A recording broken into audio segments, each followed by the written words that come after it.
In today's True Crime Time, we have someone who I do have at least one other video about, Charles Manson. And as you likely know by now, these take me a very long time, so if you can like, comment, share, copy link, let me know if this is on your For You page, anything to help me get views. I appreciate you to the fullest extent of the law. I appreciate you to the fullest extent of the law merch, specifically stickers, coming very soon. Check my YouTube and Instagram to be the first to know about that. Okay, so Charles Mills Manson was born Charles Mills Maddox on November 12th, 1934, and he lived until November 19th, 2017. He was an American criminal who led the Manson family cult based in California in the late 1960s. Some of the members of his cult committed a series of 9 murders at 4 locations in July and August of 1969 under Manson's command. In 1971, Manson was convicted of first-degree murder and conspiracy to commit murder for the deaths of 7 people, including the film actress Sharon Tate. The prosecution contended that, while Manson never directly ordered the murders, his ideology constituted an overt act of conspiracy, and that he had been the mastermind behind the crimes. Before the murders, Manson had spent more than half of his life in correctional institutions. While gathering his cult following, he was a singer-songwriter on the fringe of the Los Angeles music industry, chiefly through a chance association with Dennis Wilson of the Beach Boys. Wilson introduced Manson to record producer Terry Melcher, and in 1968, the Beach Boys recorded Manson's song Cease to Exist, renamed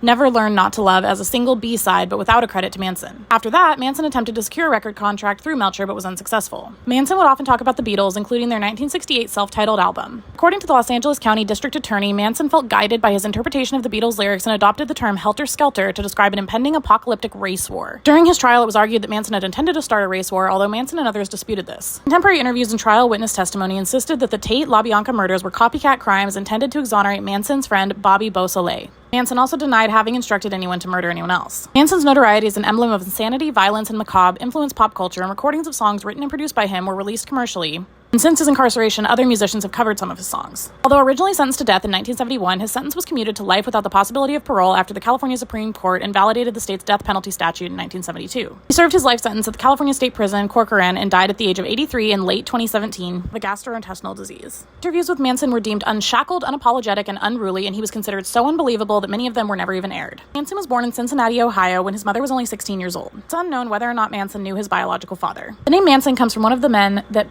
his mom was married to briefly. He had a tumultuous childhood and was bounced around between family members and sometimes babysitters. He had his first arrest for petty theft and truancy when he was only 13 years old.